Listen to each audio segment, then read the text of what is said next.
Hello everyone, WP 2025কে target করে আজকে হবে তোমাদের প্র্যাকটিস সেট নাম্বার 6। এর আগে অলরেডি তোমাদের 5টি প্র্যাকটিস সেট আমি করিয়ে দিয়েছি। তো আজকে মোট গুরুত্বপূর্ণ 40টি প্রশ্ন তোমাদের সাথে আলোচনা করব। 40টি প্রশ্নই তোমাদের জন্য ইম্পর্টেন্ট, কারণ এগুলো প্রিভিয়াস ইয়ারের যে কোশ্চেনগুলো রয়েছে সেগুলোকে মাথায় রেখেই এই প্রশ্নগুলো কিন্তু তোমাদের সেট করা হয়েছে। তো এই 40টি প্রশ্নের মধ্যে কতগুলোই তোমরা পারছো অবশ্যই কিন্তু নিচে কমেন্ট করে জানিয়ে দেবে, ঠিক আছে? তো চলো শুরু করছি। আজকের প্রথম প্রশ্ন আমরা দেখে নেব, কোন শাসক দিল্লি সুলতানাতের প্রতিষ্ঠা করেন? কোন শাসক দিল্লি সুলতানাতের প্রতিষ্ঠা করেন? তো সঠিক উত্তর কী হবে? তো দেখো, সঠিক উত্তর হয়ে যাবে কিন্তু Qutbuddin Aibak. Option A is the right answer. Qutbuddin Aibak 1206 সালে কিন্তু দিল্লিতে সুলতানাতের সূচনা করেন। পরবর্তী প্রশ্ন দেখে নেব, কোন শহর ইন্ডিয়াস সিলিকন ভ্যালি নামে পরিচিত? কোন শহর ইন্ডিয়াস সিলিকন ভ্যালি নামে পরিচিত? তো আশা করি তোমরা সকলেই জানো যে বেঙ্গালুরু কিন্তু ভারতের সিলিকন নামে কিন্তু পরিচিত। অপশান সি হবে এই প্রশ্নের সঠিক উত্তর। কারণ কি, বেঙ্গালুরুতে প্রচুর পরিমাণে আইটি কোম্পানি এবং স্টার্ট আপ আছে। পরবর্তী প্রশ্ন দেখো, আরবিআই এর প্রথম ভারতীয় গভর্নর কে ছিলেন? আরবিআই এর প্রথম ভারতীয় গভর্নর কে ছিলেন? তোমরা রাখবে অপশান বি সিডি দেশমুখ। তিনি কিন্তু আরবিআই এর প্রথম ভারতীয় গভর্নর, ঠিক আছে? সিডি দেশমুখ 1943 সালে প্রথম ভারতীয় গভর্নর হন। পরবর্তী প্রশ্ন দেখব, গান্ধীজি প্রথম কোথায় সত্যাগ্রহ শব্দ ব্যবহার করেন? গান্ধীজি প্রথম কোথায় সত্যাগ্রহ শব্দ ব্যবহার করেন? তো কোথায় ব্যবহার করেন সেটা কিন্তু অপশান সি দক্ষিণ আফ্রিকা। সত্যাগ্রহর ধারণা প্রথম আসে দক্ষিণ আফ্রিকায়। তো এইরকম মোট 40টি প্রশ্ন তোমাদের কিন্তু করাবো। ভিডিওটা প্রথম থেকে শেষ পর্যন্ত অতি অবশ্যই দেখবে, এবং এই 40টি প্রশ্নের মধ্যে তোমার কটির উত্তর সঠিক হলো অবশ্যই কিন্তু ভিডিও শেষে এই ভিডিওর কমেন্ট বক্সে অবশ্যই কিন্তু তোমরা জানিয়ে দেবে। পরবর্তী প্রশ্ন আমরা দেখে নেব, নিচের কোনটি হিমবাহ থেকে উৎপন্ন নয়? নিচের কোনটি হিমবাহ থেকে উৎপন্ন নয়? প্রথম যে 3টি রয়েছে সেটি কিন্তু হিমবাহ থেকে উৎপত্তি, এবং চতুর্থ যে রয়েছে গোদাবরী সেটি কিন্তু হিমবাহ থেকে উৎপন্ন নয়, সেটি কিন্তু দক্ষিণ ভারতে উৎপন্ন। পরবর্তী প্রশ্ন, অমর্ত্য সেন কোন বিষয়ে নোবেল পুরস্কার পান? অমর্ত্য সেন কোন বিষয়ে নোবেল পুরস্কার পান? তোমরা রাখবে তিনি কিন্তু অর্থনীতি বিষয়ে নোবেল পুরস্কার পান। অপশান সি হবে এই প্রশ্নের সঠিক উত্তর। 1998 সালে ওয়েলফেয়ার ইকোনমিক্সের অবদানের জন্য কিন্তু তিনি নোবেল পুরস্কার পেয়েছিলেন। পরবর্তী প্রশ্ন, প্রজেক্ট টাইগার চালু হয় কবে? কালকের যে মকটা ছিল সেখানেও কিন্তু তোমাদের এই কোশ্চেনটা করিয়ে দেওয়া হয়েছিল। তো অবশ্যই তোমরা যে কালকের যে ভিডিওটা দেখেছো সেটা যারা দেখেছো অবশ্যই কিন্তু কমেন্ট করে জানাও। তো দেখো, সঠিক উত্তর আমি বলে দিচ্ছি, 1973 সালে কিন্তু প্রজেক্ট টাইগার চালু করা হয়। বাঘ সংরক্ষণের জন্য কিন্তু প্রজেক্ট টাইগার চালু করা হয়। রাষ্ট্রপতি অপসারণ কোন অনুচ্ছেদে বর্ণিত? রাষ্ট্রপতির অপসারণ কোন অনুচ্ছেদে বর্ণিত? তোমরা রাখবে রাষ্ট্রপতির যে অপসারণ সেটি কিন্তু 61 নম্বর অনুচ্ছেদে বর্ণিত, এবং এই যে রাষ্ট্রপতি অনুচ্ছেদ প্রক্রিয়াকে কিন্তু ইমপিচমেন্ট প্রক্রিয়া বলা হয়, ঠিক আছে? পরবর্তী প্রশ্ন দেখো, ব্লু রেভলিউশন কিসের সাথে জড়িত? ব্লু রেভলিউশন কিসের সাথে জড়িত? তোমরা রাখবে এটি কিন্তু মাছ চাষের সাথে জড়িত। অপশন বি হবে এই প্রশ্নের সঠিক উত্তর। মাছ এবং জলজ সম্পদ উন্নয়নের জন্য কিন্তু ব্লু রেভলিউশন করা হয়। পরবর্তী প্রশ্ন আমরা দেখব, ডিএনএ এর গঠন আবিষ্কার করেন কে? ডিএনএ এর গঠন আবিষ্কার করেন কে? তো কী হবে সঠিক উত্তর? তো মনে রাখবে অপশন বি ওয়াটসন ও ক্রিক কিন্তু ডিএনএ এর গঠন আবিষ্কার করেন। কত সালে? 1953 সালে কিন্তু ডিএনএ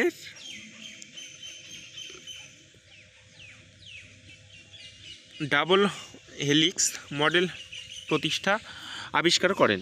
পরবর্তী প্রশ্ন দেখব আমরা, হরপ্পা সভ্যতার মানুষ কোন ধাতুর ব্যবহার করতো না? হরপ্পা সভ্যতার মানুষ কোন ধাতু ব্যবহার করতো না? তোমরা রাখবে হরপ্পা সভ্যতার মানুষ কিন্তু লোহার ব্যবহার করতো না।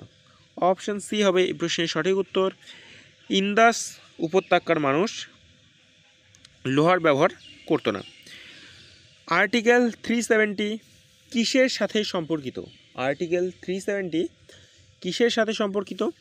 তোমরা রাখবে এটি কিন্তু জম্মু কাশ্মীর রাজ্যের সাথে সম্পর্কিত ছিল এবং এই আর্টিকেল 370 জম্মু কাশ্মীরকে বিশেষ কিন্তু একটি মর্যাদা দেয়।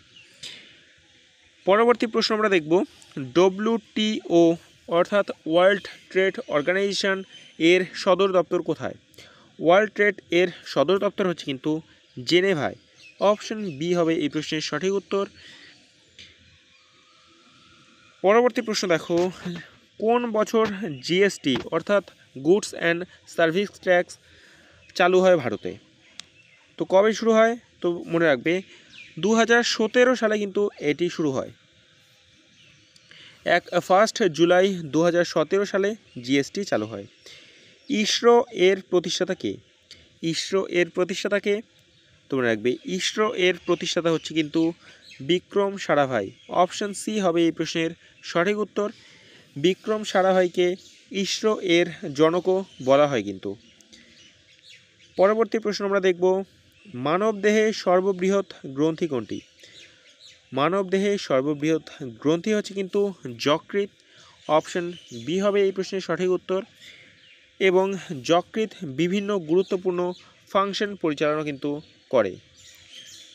পরবর্তী প্রশ্ন, মৃত্যুঞ্জয় উপাধি কাকে দেওয়া হয়েছে? মৃত্যুঞ্জয় উপাধি কাকে দেওয়া হয়েছে? তোমরা রাখবে দীনেশ গুপ্তকে কিন্তু মৃত্যুঞ্জয় উপাধি দেওয়া হয়েছে। বিপ্লবী দীনেশ গুপ্তকে মৃত্যুঞ্জয় উপাধি প্রদান করা হয়েছিল। পরবর্তী প্রশ্ন আমরা দেখব, লোকসভার সর্বোচ্চ আসন সংখ্যা কত? তোমরা রাখবে লোকসভার সর্বোচ্চ আসন সংখ্যা হচ্ছে কিন্তু 552টি। পরবর্তী প্রশ্ন আমরা দেখব, কপিল দেব কোন খেলার সাথে জড়িত? কপিল দেব কোন খেলার সাথে জড়িত? তোমরা রাখবে আশা করি তোমরা সকলেই জানো যে তিনি কিন্তু ক্রিকেট খেলার সাথে জড়িত ছিলেন এবং তিনি 1983 সালে বিশ্বকাপ জয়ের কিন্তু অধিনায়কও ছিলেন। পরবর্তী প্রশ্ন দেখব, আইসিজে এর সদর দপ্তর কোথায়? আইসিজে এর সদর দপ্তর কোথায়? তোমরা রাখবে হেগ। নেদারল্যান্ডসের হেগ শহরে কিন্তু আইসিজে এর সদর দপ্তর। অপশন এ হবে এই প্রশ্নের সঠিক উত্তর। পরবর্তী প্রশ্ন আমরা দেখব, কোনটি জাতিসংঘের সংগঠন নয়? কোনটি জাতিসংঘের অঙ্গ সংগঠন নয়? তোমরা রাখবে এশিয়ান কিন্তু জাতিসংঘের অঙ্গ সংগঠন নয়। এশিয়ান হলো একটি কিন্তু আঞ্চলিক সংস্থা, এটি ইউএন এর অঙ্গ নয়। পরবর্তী দেখব, ভারতে বিজ্ঞান নগরী নামে পরিচিত কোন শহর?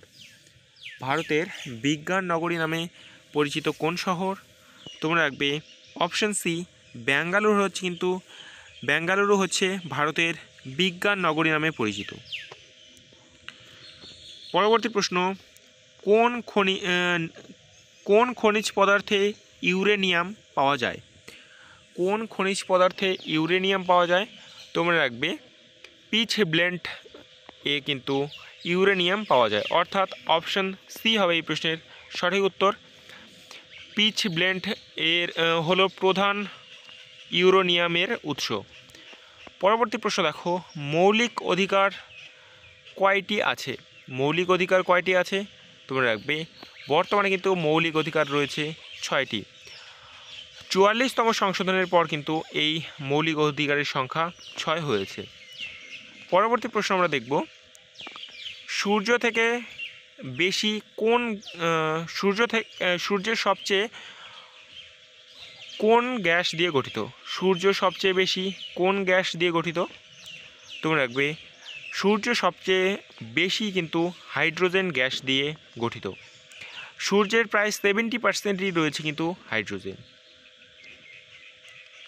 চ্যাম্পিয়ন ট্রফি কোন খেলার সাথে জড়িত? চ্যাম্পিয়ন ট্রফি কোন খেলার সাথে জড়িত? তোমরা রাখবে এই চ্যাম্পিয়ন ট্রফি কিন্তু ক্রিকেট খেলার সাথে জড়িত। ঠিক আছে, আইসিসি আয়োজিত আন্তর্জাতিক।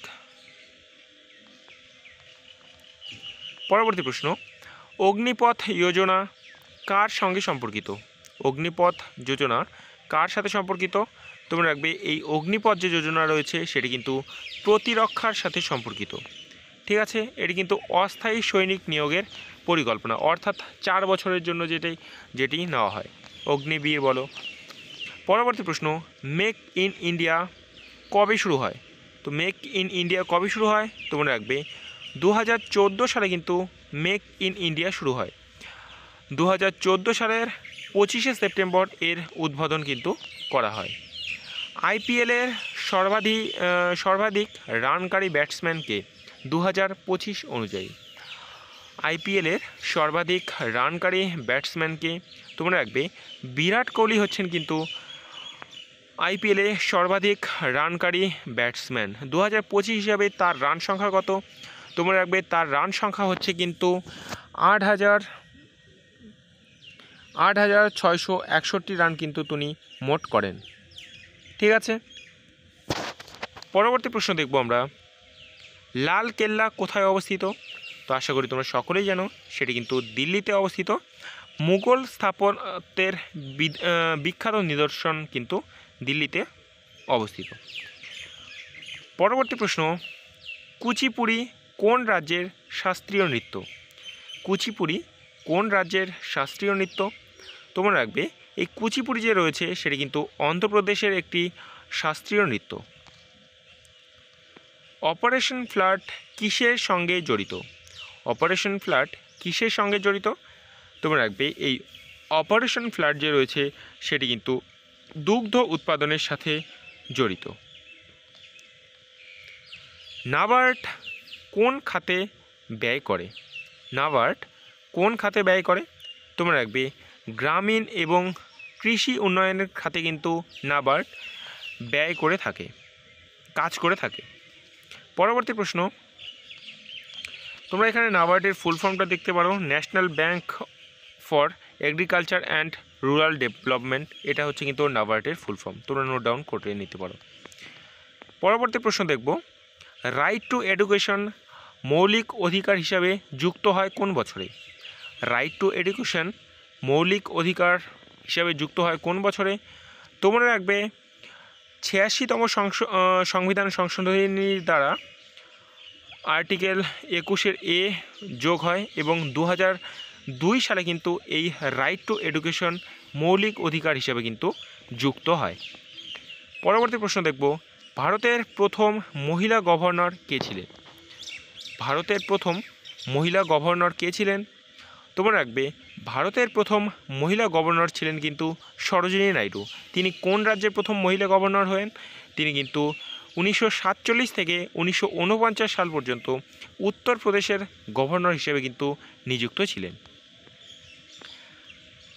ভারতের ক্যাক অর্থাৎ কম্পট্রোলার অ্যান্ড অডিটর জেনারেলের প্রধান দায়িত্ব কী? ভারতের ক্যাক অর্থাৎ কম্পট্রোলার অ্যান্ড অডিটর জেনারেলের প্রধান দায়িত্ব কী? তোমরা রাখবে সরকারি হিসাব নিরীক্ষণ করা কিন্তু এর প্রধান দায়িত্ব। পরবর্তী প্রশ্ন আমরা দেখে নেব, নিম্নলিখিত কোনটি ইউএন এসডিজি নয়? নিম্নলিখিত কোনটি ইউএন এসডিজি নয়? তোমরা রাখবে অপশান সি স্পেস এক্সপ্লোরেশন কিন্তু ইউএন এসডিজি নয়। পরবর্তী প্রশ্ন হচ্ছে ভারতের সর্ববৃহৎ বনাঞ্চল কোন রাজ্যে অবস্থিত? তোমরা রাখবে ভারতের সর্ববৃহৎ বনাঞ্চল কিন্তু মধ্যপ্রদেশে অবস্থিত। এবং সেটি কে সেটি বলেন? তো ফরেস্ট সার্ভে অফ ইন্ডিয়া অনুসারে কিন্তু মধ্যপ্রদেশ ভারতের সর্ববৃহৎ বনাঞ্চলযুক্ত রাজ্য। বায়োডিভার্সিটি হটস্পট কাকে বলে? বায়োডিভার্সিটি হটস্পট কাকে বলে? তোমরা রাখবে যেখানে জীববৈচিত্র্য অত্যন্ত সমৃদ্ধ এবং বিপন্ন তাকে কিন্তু বায়োডাইভার্সিটি হটস্পট বলে, যেমন পশ্চিমঘাট পর্বত এবং ইস্টার্ন হিমালয় পর্বত। আজকের শেষ প্রশ্ন, চিফ জাস্টিস অফ ইন্ডিয়া অর্থাৎ সুপ্রিম কোর্টের প্রধান বিচারপতি নিয়োগ করেন কে? চিফ জাস্টিস অফ ইন্ডিয়া তোমরা রাখবে